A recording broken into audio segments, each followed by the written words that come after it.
Evening all. Welcome to a very chilly Carrow Road, where Norwich City have been held to a 1-1 draw by QPR, remain top of the Championship, although we knew that would be the case. They started the night 4 points clear, they're now 5 points clear, but all of their rivals play on Wednesday night. Brentford host Bournemouth and Swansea host Reading. So it could be cut to 2 points tomorrow night, we shall see, and Bournemouth still have a game in hand. So the impact of tonight will probably have to be seen a little bit down the road. But this was an entertaining encounter. You got to say that there was plenty of aggression, plenty of drama, plenty of controversy. Daniel Farke, pretty angry man. He's not happy with the referee and the official. Well, probably the linesman as much as the referee, to be perfectly honest, because of a disallowed goal ahead of 2 penalties which settled this game in the final quarter of the match, really. And a real feisty one. 8 yellow cards, 5 to QPR and 3 to Norwich. But Rangers, of course, turned up here tonight struggling. They'd hadn't won for 8 games. They'd only scored 2 in their last 6. So they were desperate for something. And they were very, very pleased to get a point against the leaders, of course. But adds to that bit of frustration for Norwich after losing 1-0 at Watford on Boxing Day.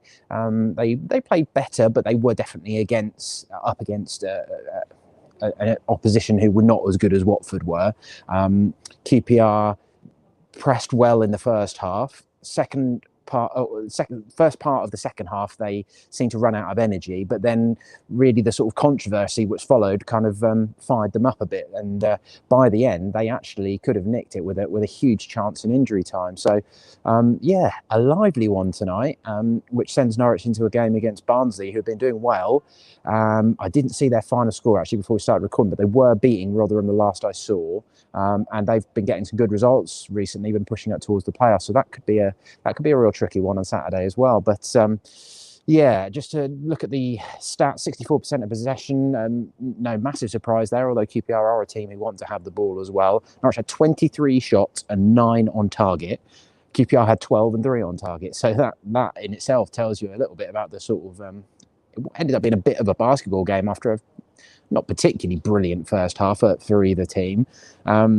The one change to the team was Mario Vrancic coming back in for Kieran Dowell. No massive surprise, given that Dowell's just back from his ankle injury, and Vrancic had done quite well at Watford when he came off the bench. But Mario was okay and did create this and that, but still not quite at his best, I wouldn't have said. Buendia, again, probably Norwich's most likely person to pick the lock. Man of the match wise, I think I'd just go Kenny McLean ahead of Buendia. I thought he was back to the sort of form that he showed in the win over Cardiff. Since he's come back from injury, his touch really seems to be there. His passing that little bit sharper. Perhaps just really focused mentally at the moment. So I thought he was pretty good, although there's no real outstanding effort tonight from any of the Norwich players. But in terms of ratings, yeah, I'd give McLean and Buendia a 7. Pukki, just about a 7. Sorensen as well. I thought after a bit of a shaky start, he actually did pretty well, putting some decent tackles, saw a shot cleared off the line. Campbell as well, just about a 7. And I'll give Daniel Barden a 7 as well, which I'll come on to a bit more, but a championship debut for the Wales Under-19 international. Had to come on for Michael McGovern at half-time, and he couldn't save the penalty, which was the equalizer, but he did make one good save on his line, also kept out a Grant Hanley header, and his distribution was good as well. Right from the start of the second half, he looked like maybe a little bit of an upgrade on McGovern in terms of distribution, really. So for his championship debut, his Carrow Road debut, off the top of my head, I don't even think he's played much academy football here. I don't remember seeing him at all, so it might have even been a total Carrow Road debut, but I am talking completely off the top of my head there. So, yeah, in terms of we can fly through the first half really quickly, but Vrancic, Buendia, Hanley all went close in the first half, and generally Norwich were on top. It wasn't a classic, as I say, at half time, and McGovern basically made a pass late in the first half, sorry, and you could see he was struggling, and then Norwich didn't quite react to that danger fully, and a QPR attack in injury time comes in, and Lyndon Dykes flicked a header beyond the far post, and McGovern, you could see as he dived, was struggling. Not 100% sure what it was, sort of hamstring, thigh, that sort of area that he was getting a bit of treatment on.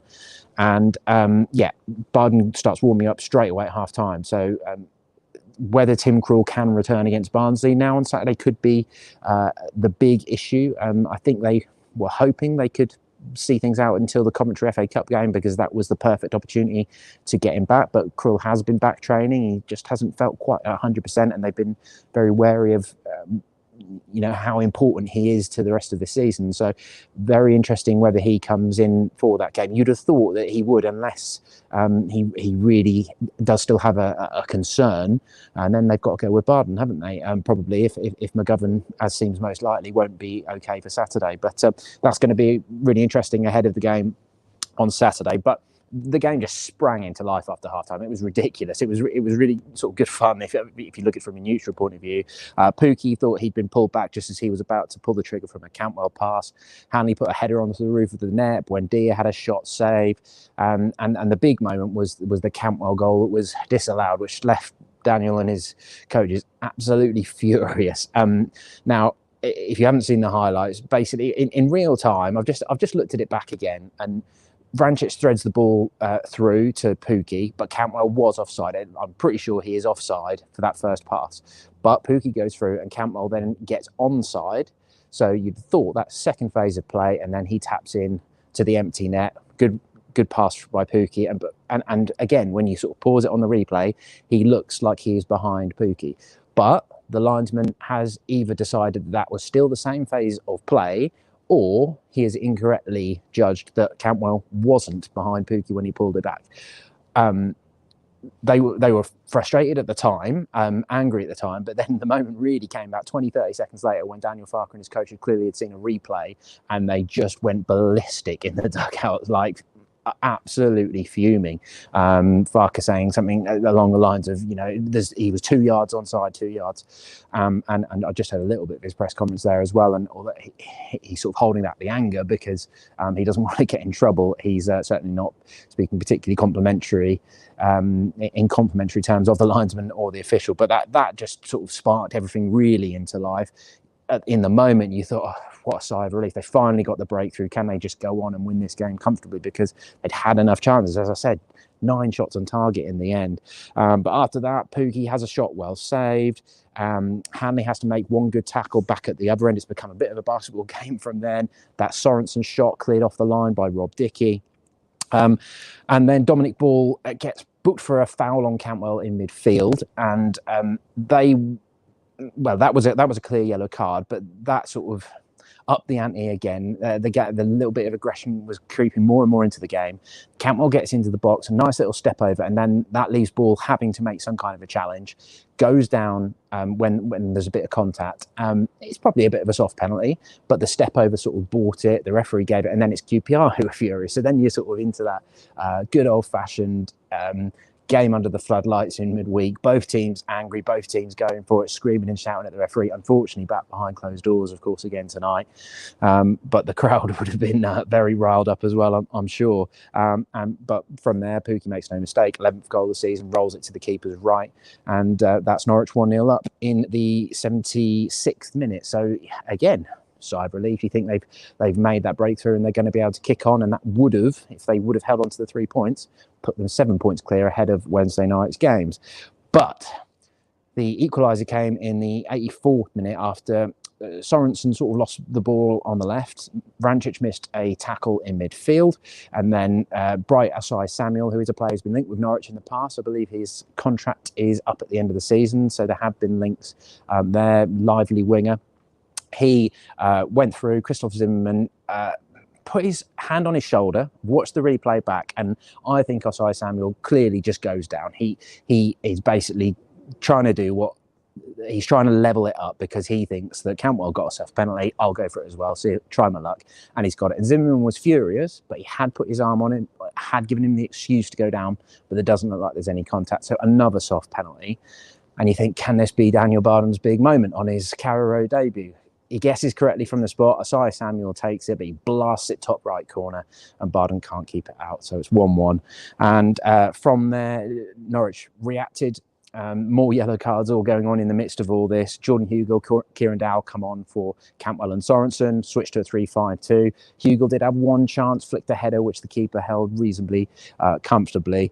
But as I said earlier, the big chance, Albert Adoma, the former Middlesbrough and Forest winger, had come on, and he got down the right. Hanley and Skip got in each other's way and crossed, and Asai Samuel just had to tap it into an empty net, basically. Barden was taken out by the cross and managed to put the ball over the net, and that was a big let-off for Norwich in the end, despite all of those chances. So in the end, a draw, a point apiece is probably fair enough. But QPR will be happy to take a point away from here, of course. And, you know, what's that now? Still 2 defeats in 18 for Norwich. There's no reason to get too worried about this, particularly if they can get the win against Barnsley on Saturday and then go into the breather of the FA Cup. And who knows, with everything that's going on in the country at the moment in COVID terms and in football, as reports that the Premier League are considering a 2-week suspension because Manchester City have had that outbreak, haven't they? And there's been a few games postponed. Of course, quite a few games postponed throughout the EFL as well.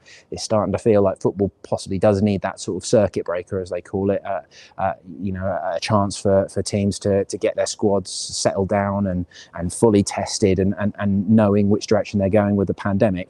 So who knows, that game on Saturday might end up being the last one for a little while, because to me, the FA Cup would seem the perfect opportunity, certainly in Norwich's terms. If that was postponed, then they have basically got 2 weeks, or the best part of 2 weeks, to settle everything down, and so will the rest of the Championship teams. Not sure where the Premier League fixtures fit into that, but the FA Cup can fit into the schedule. So that's going to be that would put added importance on getting a win against Barnsley on Saturday, wouldn't it? Because if they fail to win that one, then there's every chance that one of those chasing teams, Swansea, Bournemouth, Reading, Brentford, Watford, now have a game in hand, because their game against Millwall was postponed because of COVID, as was Bournemouth's. So it's starting to get a bit more congested up there. Norwich, of course, still in a good position, but tonight they have, although they've extended their lead to 5 points initially, it's probably going to be cut into quite quickly, you would have thought. And with those games in hand, they could soon have teams breathing down the neck when they could have put a nice bit of distance between it. So there we go, a lively night. Thank you very much for watching the video verdict. Let us know what you thought of the game and those decisions in the comments below. Pinkham.com for Daniel Farker's reaction and all our analysis. And of course, we will be with you again ahead of that Barnsley game on